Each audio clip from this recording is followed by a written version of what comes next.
queridos filhos e filhas, celebrar o batismo daquele que é o autor do batismo. Parece algo um tanto estranho, mas hoje nós celebramos, contemplamos, meditamos o batismo de nosso Senhor Jesus Cristo.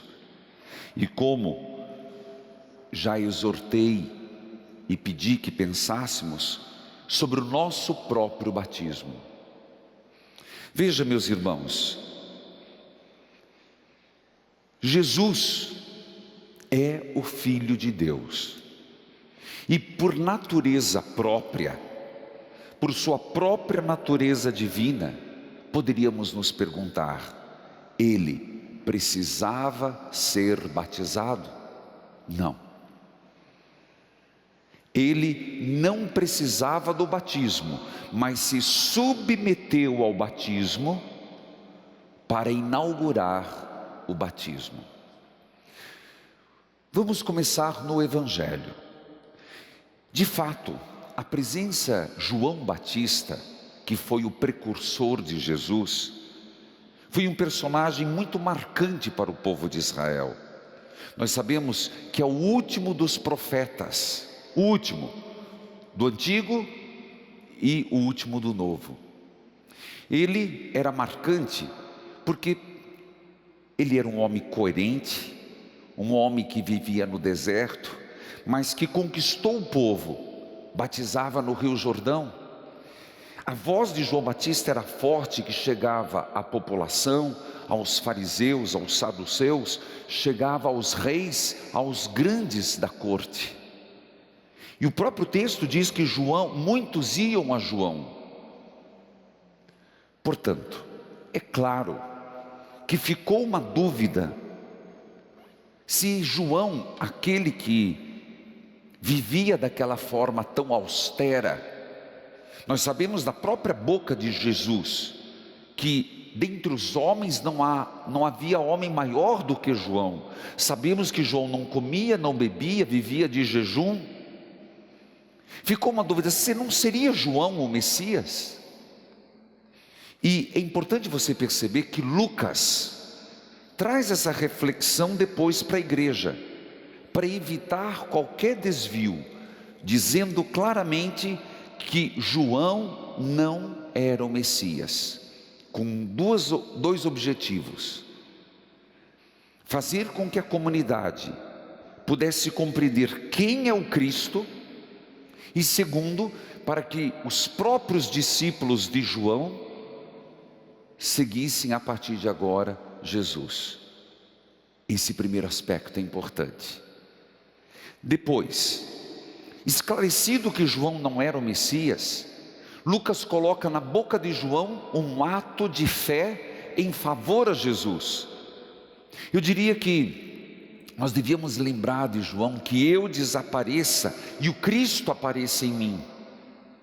Nesse primeiro aspecto eu queria dizer que toda a ação evangelizadora da igreja, toda a ação da obra evangelizar, que nós temos falado no rádio, na TV, você faz parte como associado, você acompanha. Toda igreja, todo ministério, toda pastoral segue esse princípio: elevamos Jesus, e na medida que elevamos Jesus, nós desaparecemos para que o Cristo apareça em nós. E é impressionante que quando agimos assim, os frutos são imensos. Quando agimos dessa forma, os frutos são de grande valia. Portanto, apresento esses dois aspectos importantes para iniciar esse batismo. Um outro aspecto importante sobre o batismo de Jesus, e eu já dizia, Jesus inaugurou o batismo sendo batizado. No batismo de Jesus, e aqui nós precisamos da primeira leitura, da segunda leitura, fala que Jesus veio para todos. A missão, a voz, o plano de Deus, o projeto de nosso Senhor, não era para uma pequena raça escolhida, seja de Israel, seja o Brasil, seja Canadá, seja Estados Unidos. A missão que o Senhor confia a nós batizados, ela é para todos os povos, para todas as nações. É essa dimensão da universalidade da mensagem do Senhor.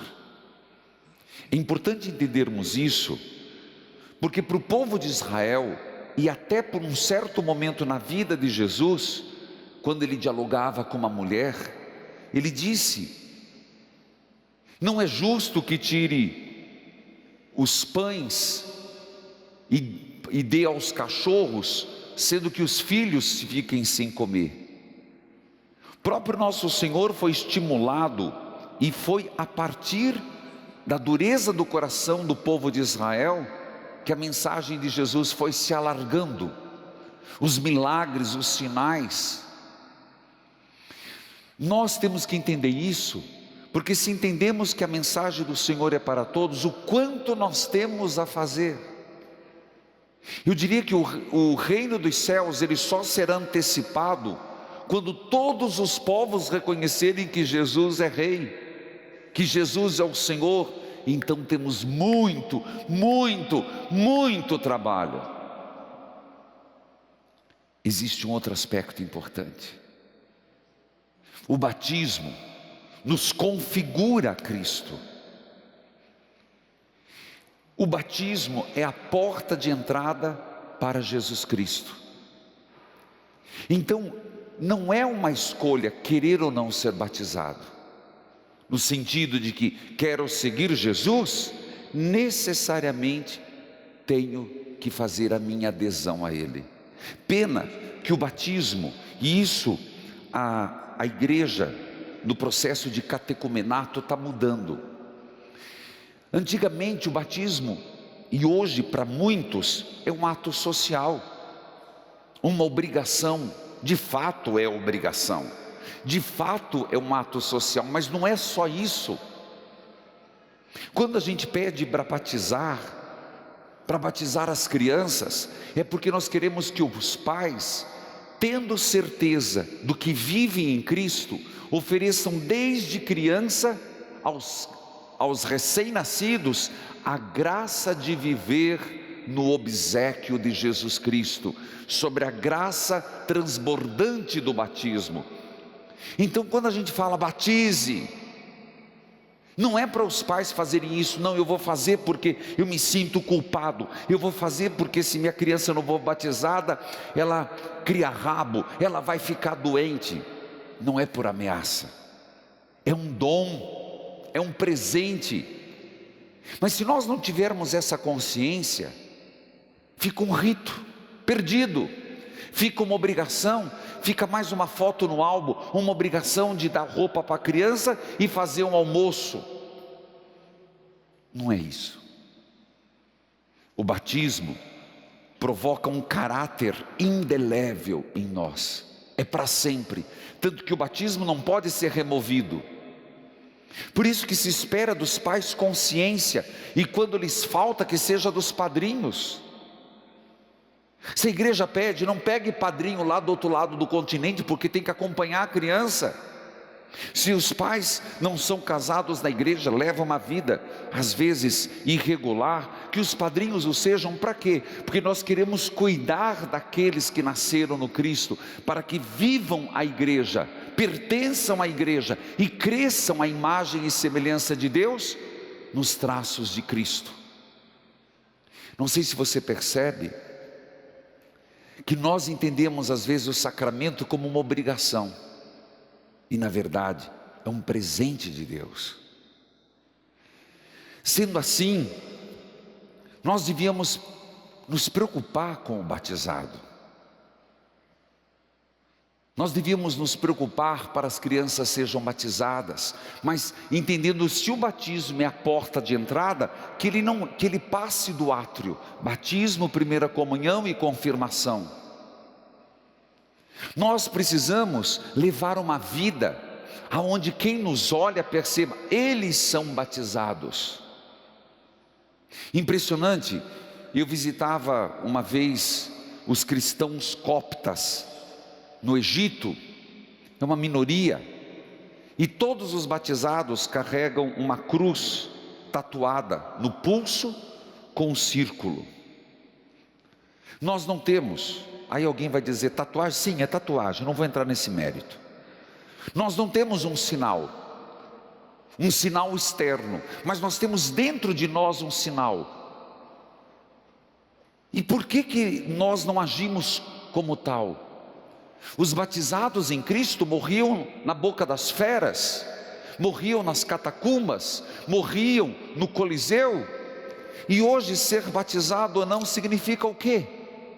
Se nós achamos que toda a igreja vale, ser cristão ou não cristão é uma questão de gosto e sabor, e não nos compromete.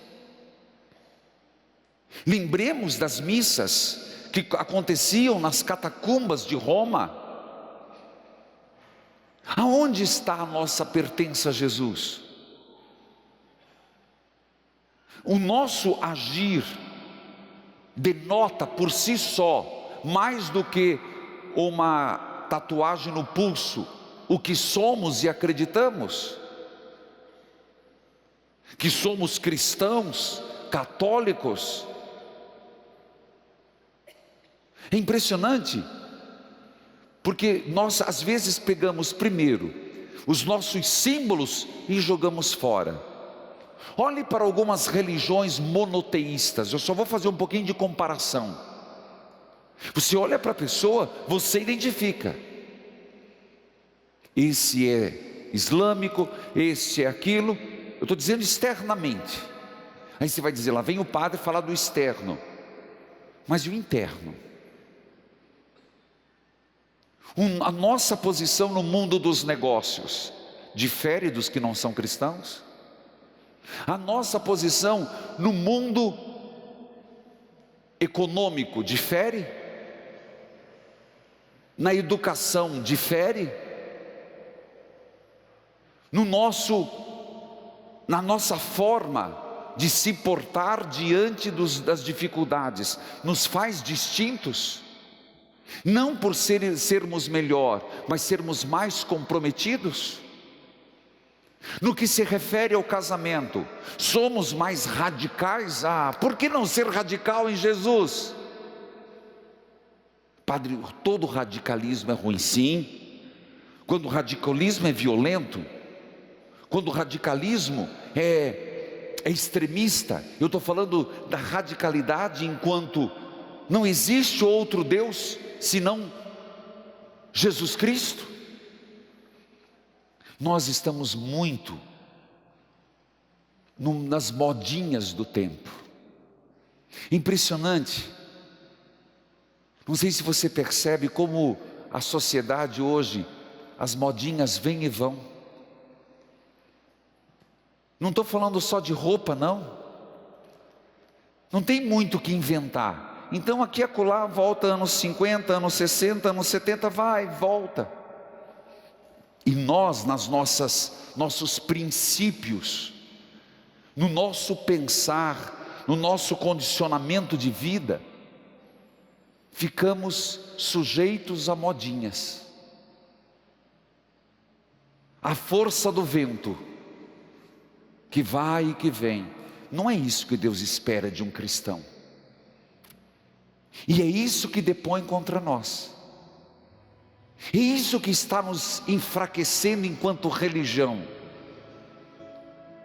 É isso que está aumentando a fila dos ateus. Porque não vivemos de uma forma que atrai. Não vivemos de uma forma que alguém olha e diz, igual essa pessoa eu quero ser. Tem alguma coisa nele, tem alguma coisa nela que eu quero descobrir esse segredo. E quando chegar a descobrir que é Jesus Cristo, não.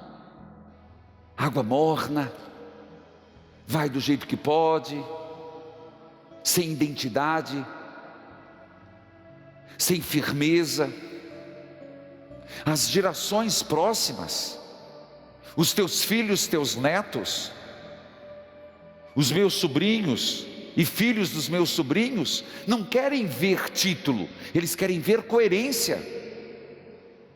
E se nós não formos coerentes naquilo que acreditamos, nós matamos o cristianismo.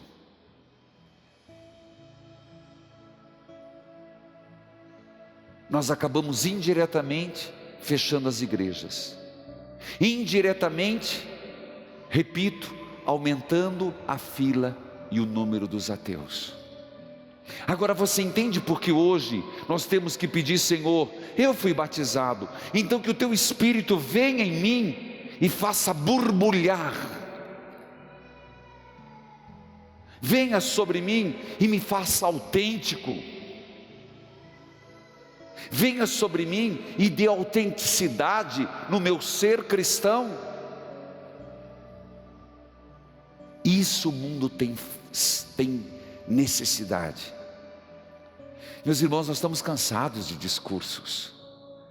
Jesus era um homem de poucos discursos, pouquíssimos. Jesus era um homem que testemunhava pelas ações. Nós não podemos pensar em ser batizado e cristãos pelos nossos discursos inflamados, mas pela prática diária da nossa vida.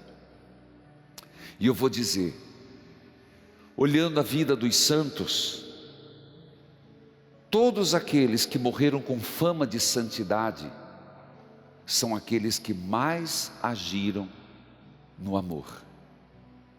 Quando alguém percebe que o outro teve uma vida devotada no amor, na doação, não olha tanto o discurso. O povo não sabe o que falou, o que não falou. Depois, a causa dos santos vai examinar os escritos. Mas o povo é capaz de dizer: santo, santo súbito,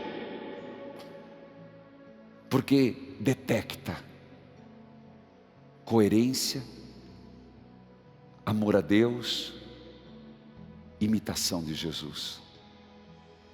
Que o Senhor nos faça batizados e verdadeiros cristãos,